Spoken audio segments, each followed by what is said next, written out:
నమస్కారం ABC news కి స్వాగతం. ముందుగా ముఖ్యాంశాలు. వైసీపీ మళ్లీ అధికారంలోకి రాబోతుందన్న సీఎం జగన్. గతంలో కంటే ఎక్కువ అసెంబ్లీ, లోక్సభ స్థానాలు వైసీపీ కైవసం చేసుకుంటుందని ధీమా. అరవింద్ కేజ్రీవాల్ లక్నోలో బీజేపీపై విరుచుకుపడ్డారు. సీఎం యోగి గురించి పెద్ద వాదన. కక్ష సాధింపు చర్యలో భాగంగానే శాసనమండలి చైర్మన్ తన ఎమ్మెల్సీ పదవికి డిస్క్వాలిఫికేషన్ ప్రకటించారని జంగా కృష్ణమూర్తి ఆరోపణ.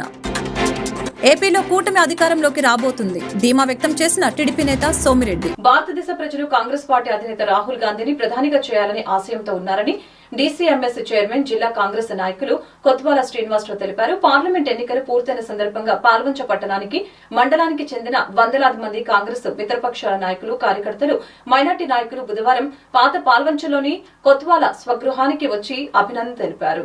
పార్లమెంటుకు జరిగిన ఎన్నికల్లో కాంగ్రెస్ పార్టీ విజయదుంది మోగిస్తుందని సర్వేలు తెలుపుతున్నాయి.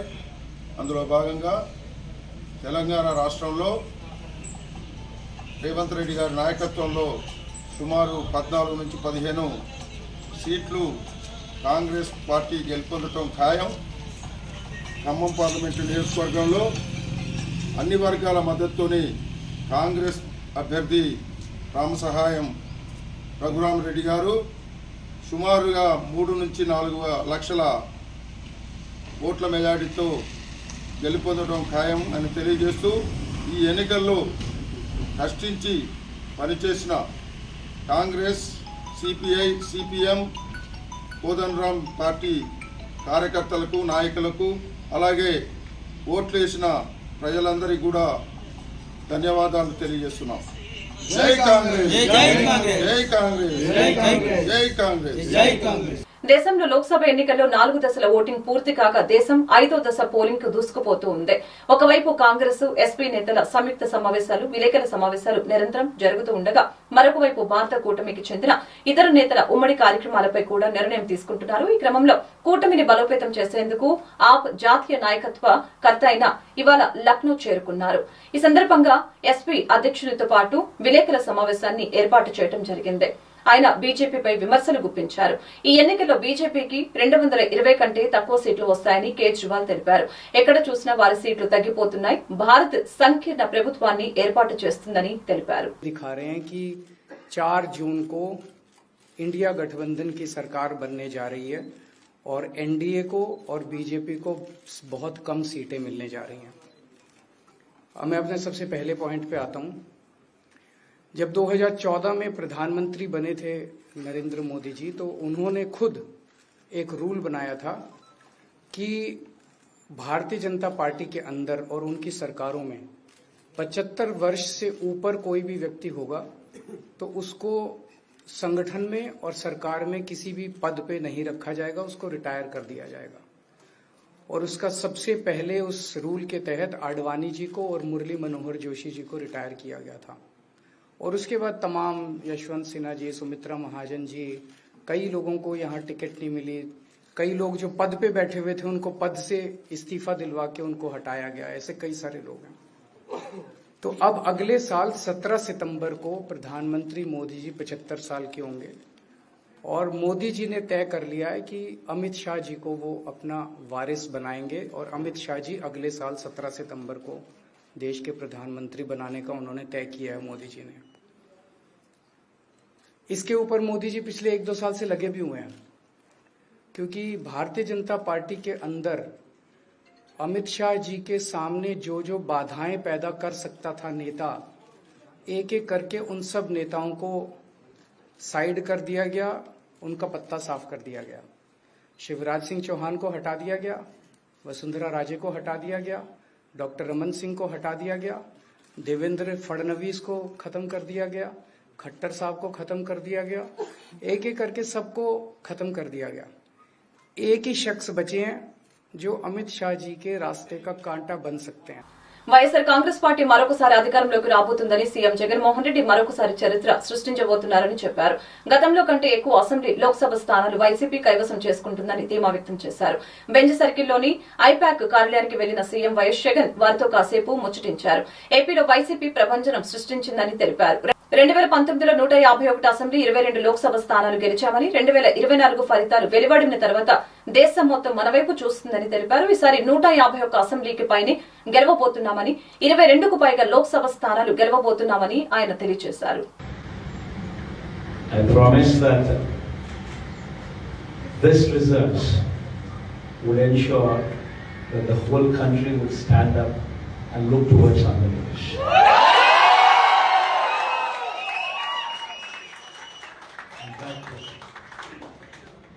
When someone told me last time itself was 151, last time out of 175, 151 itself is a tall number.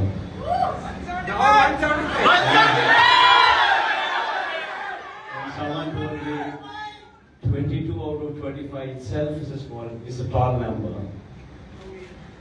This time, we're going to beat that record. We will surpass 151, we will surpass 250. And predominantly, God's grace, touch wood, they've given a good deliverance of the governance. The governance model that was put in place was never seen before. And while I could do all that, nevertheless, 1.5 years of your effort.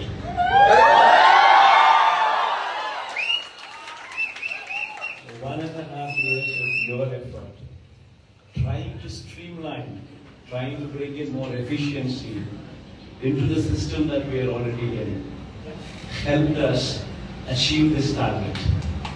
If this number was భీకర గాలులు, అకాల వర్షంతో దేశ ఆర్థిక రాజధాని ముంబై సోమవారం చిగురుటాకులా వణికిపోయిన విషయం తెలిసిందే. గాలుల దాటికి గోడ్కోపర్ ప్రాంతంలో అక్రమంగా ఏర్పాటు చేసిన ఓ భారీ హోర్డింగ్ పెట్రోల్ పంపుపై కుప్పకూలింది. ఈ ఘటనలో 16 మంది ప్రాణాలు కోల్పోగా సుమారు 74 మందికి పైగా తీవ్రంగా గాయాల పాలయ్యారు. ఇది జరిగిన 3 రోజులకి హోర్డింగ్ కూలిన ఘటనకు సంబంధించిన షాకింగ్ వీడియో ఒకటి తాజాగా వెలువరించింది.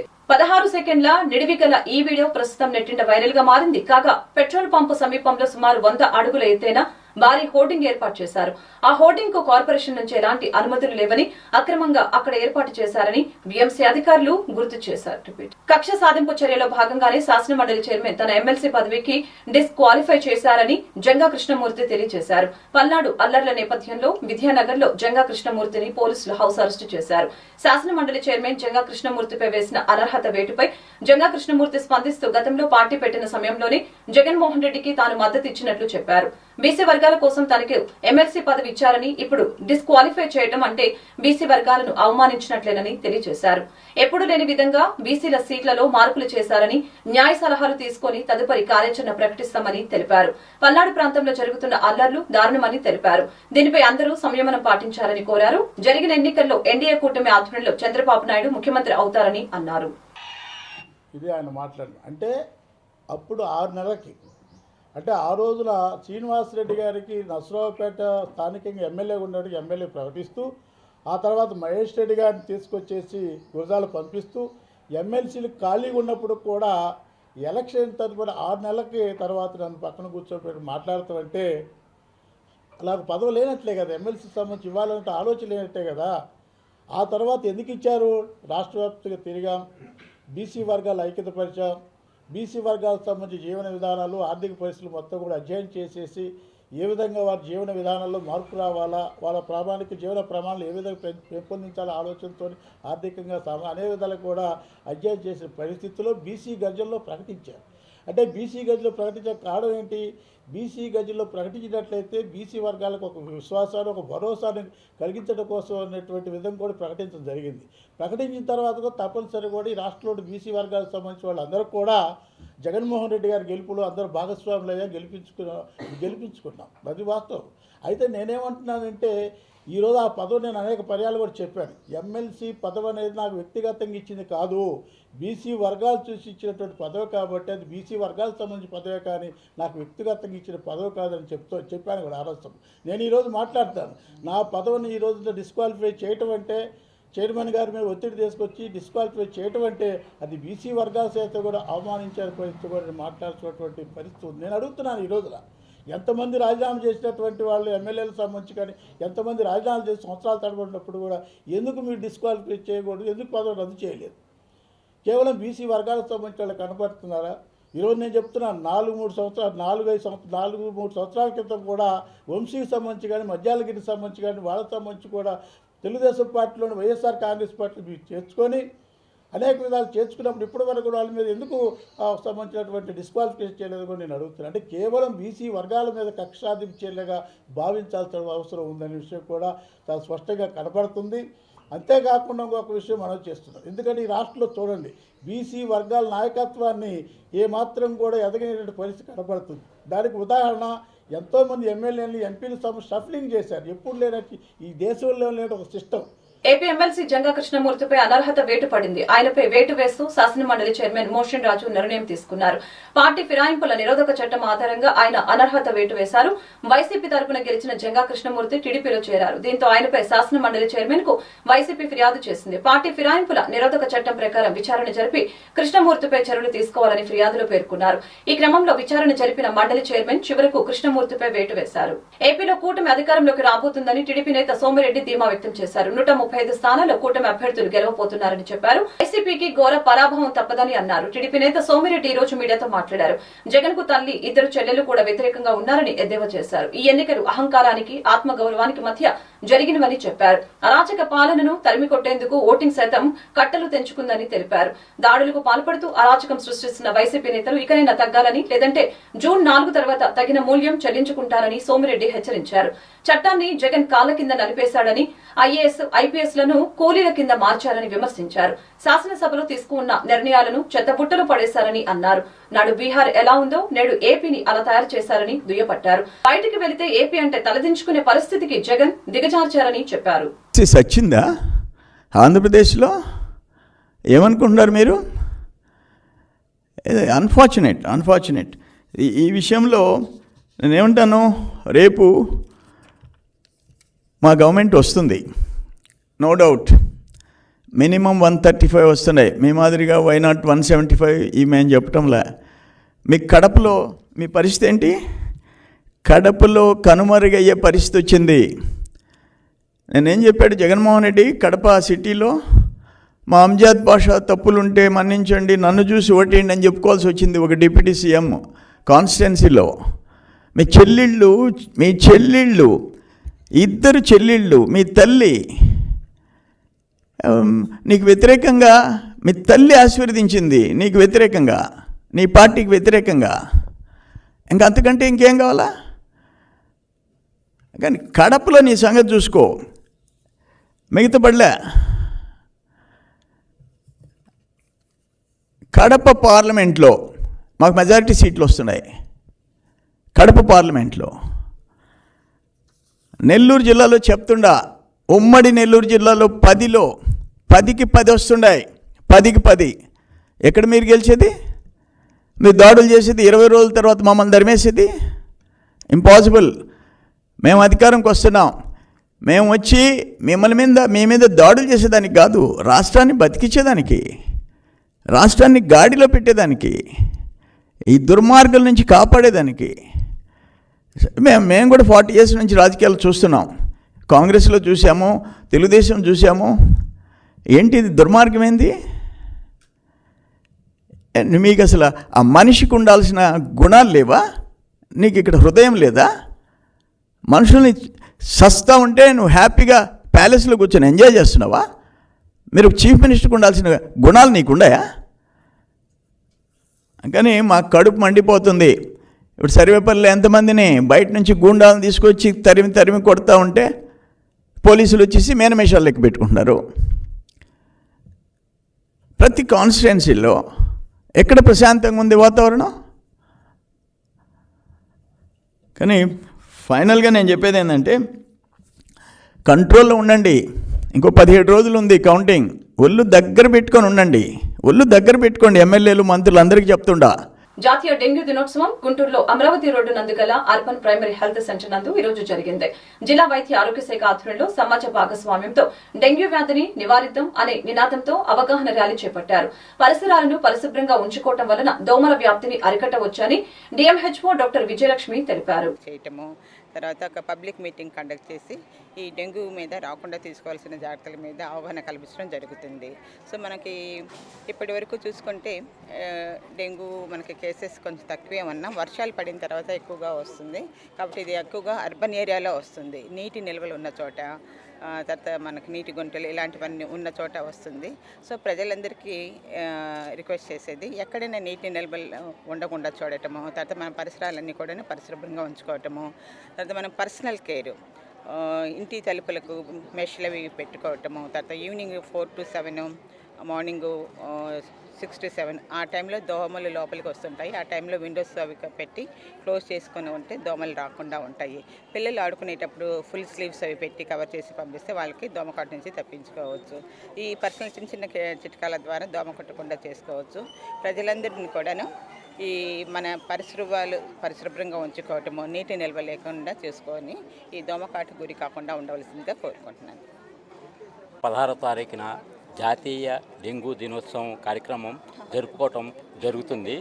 ఈ కార్యక్రమంలో మనకి మెయిన్ దోమల్ని అరికట్టడం, ఇలాగాని ప్రజల్లో అవగాహన కల్పించడం ద్వారా మనల్ని ఈ దోమల యొక్క వృద్ధి రేటును తగ్గించే ఉద్దేశంతో మనం ప్రజల్లో అవగాహన పెంచడానికి గురించి ఈ రోజుని మనం ప్రజల అవగాహన కల్పించడం జరుగుతుంది. అంటే మెయిన్ మనకి ఇది డెంగ్యూ దోమలు అన్నది మంచినీటిలోనే పెరుగుతాయి. ఈ మంచినీళ్ళు మనకి ఇళ్లలో ఉన్న తొట్టుల్లో కానీ, గాబుల్లో కానీ, ఓవర్ ట్యాంకుల్లో కానీ, అదే తాగి పాడేసిన కొబ్బరి బొండాల్లో కానీ వర్షపు నీరు చేరి ఆ నీటిలో మనకి ఈ దోమలు వృద్ధి చెందుతూ అని ఉంటాయి. ఈ దోమలు అరికట్టాలంటే ప్రజల యొక్క భాగస్వామ్యం, ఇతర డిపార్ట్మెంట్ల యొక్క భాగస్వామ్యం, సమాజం యొక్క భాగస్వామ్యంతో మనం ఈ దోమలను అయితే అరికట్టగలం.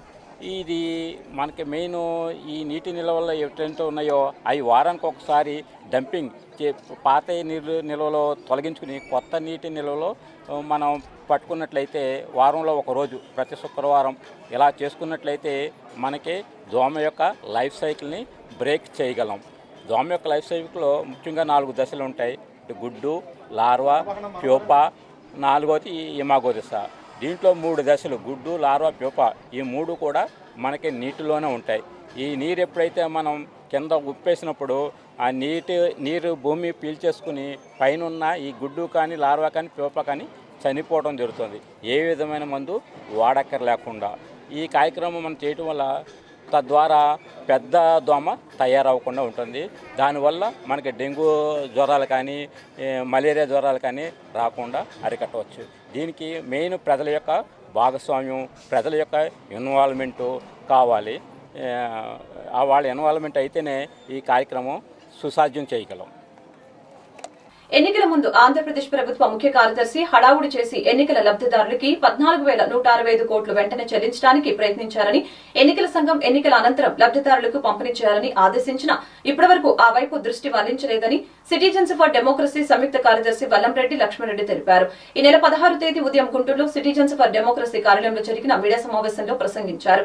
దాదాపు 82% ఓటింగ్ జరగడం ఆంధ్రప్రదేశ్ లో మొదటిసారి అని, దేశవ్యాప్తంగా ప్రస్తుతం జరుగుతున్న ఎన్నికల్లో అత్యధిక ఓటింగ్ శాతం ఆంధ్రప్రదేశ్ లో జరిగిందని చెప్పారు. చెదురుముదురు సంఘటనల మినహా అన్ని ప్రాంతాల్లో ప్రశాంతంగా ఎన్నికలు జరిగాయని, ఒక రీపోలింగ్ జరగవలసిన అవసరం లేదని తెలిపారు. ఎన్నికల అనంతరం చంద్రగిరి, మాచర్ల, గురజాల, తాడిపత్రి ప్రాంతాల్లో జరుగుతున్న ఘర్షణల్ని నివారించడంలో పోలీసు యంత్రాంగం విఫలమైందని తెలిపారు. భారతదేశంలోని అత్యధిక ఎన్నికల వ్యయం జరిగిన రాష్ట్రంగా ఆంధ్రప్రదేశ్ కనపడుతుందని తెలిపారు. అభ్యర్థులు, రాజకీయ పార్టీల అభ్యర్థులు కలిసి దాదాపు 30,000 కోట్లు ఖర్చు చేశారని అంచనా వేస్తున్నారు. ఓటర్ల జాబితాను నిరంతరం ప్రక్షాళన చేస్తూ కొత్త ఓటర్లను చేరుస్తూ మరణించిన వారి ఓట్లను డబుల్ ఎంట్రీలను తీసివేస్తూ ఉంటే ఓటింగ్ శాతం మరింత పెరిగేదని తెలిపారు. ఒకే ఇంట్లోని ఓట్లు ఒకే పోలింగ్ బూతుల్లో కాకుండా వివిధ పోలింగ్ బూతుల్లో ఉండటం వలన ఓటర్లు ఇబ్బంది పడ్డారని అన్నారు. 60 సంవత్సరాలు నిండిన సీనియర్ సిటిజన్స్ కు ప్రత్యేక క్యూ ఉంటే బాగుండేదని తెలిపారు. ఆంధ్రప్రదేశ్ లో ఓటింగ్ శాతం పెరగడానికి, ప్రధానంగా పట్టణ ఓటింగ్ శాతం పెరగడానికి సిటిజన్స్ ఫర్ డెమోక్రసీ గత 6 నెలలుగా చేసిన కృషి ఫలించిందని తెలిపారు. ఈ కార్యక్రమంలో పివి మల్లికార్జునరావు, ఏపీ ఎన్నికల నిఘా వేదిక గుంటూరు జిల్లా కార్యదర్శి ప్రొఫెసర్ ఎన్ అరవింద్, అధ్యక్షులు center for social psychology doctor Pratyusha Subbarao, ప్రముఖ సైకాలజిస్ట్ బత్తుల కృష్ణయ్య, స్టెప్ అధ్యక్షులు ప్రజా సాంస్కృతిక వేదిక కన్వీనర్ ఆర్ రాజేష్ పాల్గొన్నారు. అత్యధిక ఓటింగ్ శాతం జరిగిన రాష్ట్రంగా మారింది. 82% ఓటింగ్ శాతం చేరడం జరిగింది. పట్టణ ప్రాంతంలో కూడా 3% ఓటింగ్ గతం కన్నా పెరిగింది. ఇది మంచి పరిణామంగా భావిస్తున్నాను. ఆంధ్ర రాష్ట్ర ప్రజలు, ముఖ్యంగా ఓటర్లు మార్పును కోరుకున్నారు, అభివృద్ధిని కోరుకున్నారు, సమర్థమైన నాయకత్వాన్ని కోరుకున్నారు, సమాజంలో నిరుద్యోగిత పోవాలని కోరుకున్నారు.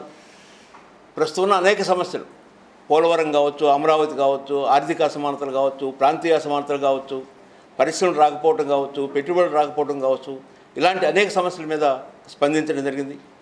దాని ఫలితమే పెద్ద ఎత్తున ఓటింగ్లో పాల్గొంటాం.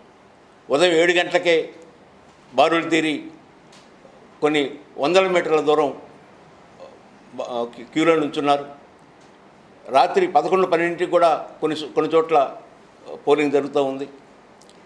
కానీ ఈ ఎన్నికలను పరిశీలిస్తే సిటిజన్స్ ఫర్ డెమోక్రసీ గతంలో ఏనాడు జరగని విధంగా, ఏ రాష్ట్రంలో కూడా జరగని విధంగా సుమారు 30,000 కోట్ల రూపాయలు ప్రధాన రాజకీయ పార్టీలు వారి అభ్యర్థులు ఖర్చు పెట్టడం జరిగింది. ఇంత పెద్ద ఎత్తున ఎన్నికలు వ్యయం జరగటం ఆంధ్రప్రదేశ్లో ఇదే మొదటిసారి. ఓటుకి 1,500 నుంచి 5,000 దాకా ఇచ్చిన సందర్భాలు ఉన్నాయి. ఈ క్రమంలో ఆంధ్రప్రదేశ్లో ఒక 1000 కుటుంబాలు మాత్రమే ఎన్నికల బరిలో ప్రధానంగా పోటీ పడినాయి. ఒక ఎమ్మెల్యే 30 కోట్ల నుంచి 50 కోట్ల దాకా ఖర్చు పెట్టిన పరిస్థితి ఎమ్మెల్యే అభ్యర్థి. ఒక లోక్సభ అభ్యర్థి 100 కోట్ల నుంచి 200 కోట్ల దాకా ఖర్చు పెట్టిన పరిస్థితిని చూస్తున్నాం. కొన్ని చోట్లయితే ఓటర్లు డబ్బు రాకపోతే ధర్నాలు చేయటం, నిరసన తెలియజేయటం, ఘర్షణ పడటం కూడా గమనించాం.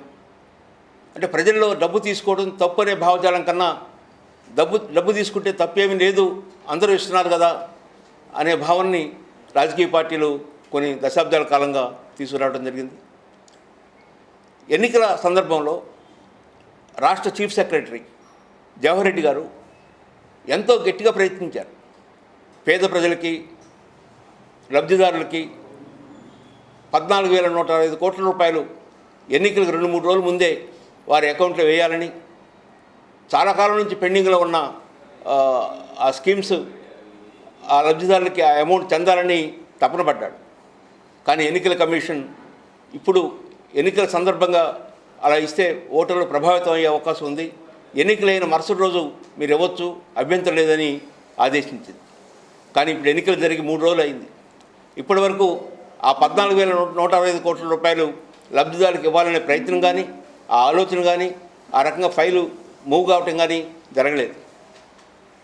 దాదాపు ఏప్రిల్ నుంచి 38,000 కోట్ల రూపాయలు ఈ రాష్ట్ర ప్రభుత్వానికి ప్రభుత్వ ఆదాయం కానీ, కేంద్ర ప్రభుత్వం నుంచి వచ్చిన నిధులు కానీ, చేసిన అప్పులు కానీ, ఇవన్నీ 38,000 కోట్ల రూపాయలు ఉన్నాయి. ఇంత డబ్బు సమకూరిన తర్వాత కూడా వారికి కేటాయించిన 14,105 కోట్ల రూపాయలు వారి అకౌంట్లో వేయడానికి ఎందుకు జాప్యం చేస్తున్నారో అర్థం కావట్లేదు. ఆ జాప్యం ఆపి వెంటనే లబ్ధిదారులకి మేలు చేకూర్చాలని సిఎఫ్డి కోరుతూ ఉంది. సిఎఫ్డి భవిష్యత్తులో ఆంధ్రప్రదేశ్లో అన్ని పౌర సంస్థలు national unit crime and human rights of India అవగాహన కార్యక్రమం యోహాను శ్రీనివాస్ ఆధ్వర్యంలో ఏటుగురు రోడ్డు నందు గల ఫ్యాన్సీ డిస్ట్రిబ్యూటర్స్ ప్లాజా నందు జరిగింది. ఈ కార్యక్రమంలో national anti crime and human rights of India chairman John షామిల్ తెం పాల్గొన్నారు. జిల్లా స్థాయిలో నూతన కమిటీలను ఏర్పాటు చేసినందుకు 140 మంది సభ్యులను ఎంపిక చేసినట్లు తెలిపారు. ఇప్పటికే తమ సంస్థ 20 రాష్ట్రాల్లో పనిచేస్తున్నట్లు చెప్పారు. పేదలకు లభించే ప్రాథమిక హక్కుల్ని కాపాడేందుకు తమ సంస్థ పూర్తి స్థాయిలో పనిచేస్తుందని అన్నారు. పేదలను అభ్యున్నతి దిశగా చట్టాలను మరింత చేరువ చేసే విధంగా సంస్థ పనిచేస్తుందని తెలిపారు. ఈ కార్యక్రమంలో విజయ్ కుమార్, అనుష, ఏంజెల్, యోహాను, శ్రీనివాసు తదితరులు పాల్గొన్నారు. అన్నిటిని కూడా అరికట్టి మరి దేశంలో ఒక మంచి వాతావరణాన్ని నిర్మించాలి. మంచి అక్రమం లేని, అవినీతి లేని, తర్వాత మరి ప్రజలలో నెమ్మది, చట్టానికి గౌరవం, విలువని తీసుకొచ్చి చట్టాన్ని గౌరవించే రీతిలో మేము పనిచేస్తున్నాము. చట్ట పరిధిలోనే మేము పనిచేస్తున్నాం కాబట్టి మరి మా యొక్క సంస్థ ఎక్కడ తప్పు చేసినా అక్కడ మేము ఉంటాం. అంటే అందుకే ఈరోజు ఈ యొక్క సభ ఏర్పాటు చేయడం జరిగింది గుంటూరులో. మరి 24/7 మరి ఈ సమాజం కొరకు, రాష్ట్రం కొరకు, ఈ రాష్ట్ర ప్రజల కొరకు, మన దేశం కొరకు పనిచేసే దాని కొరకు ఈరోజు ఎంతోమంది మన యొక్క దేశ రాజ్యాంగాన్ని నిర్మూలన చేయాలని కంకణ కట్టుకొని ఉన్నారు. మన రాజ్యాంగాన్ని నిర్మూలనం చేయాలని కంకణ కట్టుకొని ఉన్నారు. మన దేశ స్వాతంత్రాన్ని పాడు చేసి దేశంలో ఉన్నటువంటి నెమ్మదినంతటిని కూడా చెడిపేసేటువంటి ఎంతోమంది మరి ఈరోజు పన్నాగం పట్టుకొని ఉన్నారు. జాతిని, తర్వాత ధర్మాన్ని, కులాన్ని, మతాల్ని ఈ రీతిగా భేదాలు, విభజనలు చేసి ప్రజలలో ఉన్నటువంటి ఐక్యతని, ఒక్కటిని అంటే ఏకతని పాడు చేసి రాజ్యాంగానికి విరుద్ధంగా, దేశానికి విరుద్ధంగా ఇలాంటి పనులు పూనుకొని చేస్తున్నటువంటి వారి యొక్క కార్యాలని, వారి యొక్క మనస్థితులను అన్నిటిని కూడా మార్చాలి. అవన్నీ కూడా మారాలి అంటే ప్రజలలో మానవ హక్కులను గురించినటువంటి అవగాహన కలగాలి అనేటువంటిది. ఈ వ్యవస్థ అన్నీ కూడా మారిపోవాలి. ప్రజలు సుఖక్షేమంగా మరి నెమ్మదిగా మరి ఈ దేశంలో, మన దేశంలో వారు జీవించాలి అంటే మరి కాబట్టి మా యొక్క సంస్థ ఈ రీతిగా అందరికీ మరి అందుబాటులో ఉండి పనిచేస్తుందని తెలియజేస్తూ మరి ఇంకా ఎవరైనా మీరు మరి మా సంస్థలో చేరాలని మీకు ఒకవేళ అభిప్రాయం ఉన్నట్లయితే తప్పకుండా మీకు మేము ఆహ్వానిస్తున్నాము. తప్పకుండా జాయిన్ అవ్వండి. ఎందుకంటే మా సంస్థలో ఎంతోమంది ఈరోజు నేషనల్ ప్రెసిడెంట్ ఎవరంటే డైరెక్టర్ జనరల్ రిటైర్డ్, సెంట్రల్ గవర్నమెంట్లో నుంచి రిటైర్డ్ అయినటువంటి పదమ్ కుమార్ జీ అనేటువంటి వ్యక్తి ఈరోజు నేషనల్ ప్రెసిడెంట్గా పోస్ట్ తీసుకొని ఉన్నారు. మరి మా యొక్క ఢిల్లీలో కూడా మాకు ఆఫీసు ఏర్పాటు చేయడం జరిగింది. మరి పార్లమెంట్లో కూడా మాకు ఎంతోమంది సహాయం చేస్తున్నారు.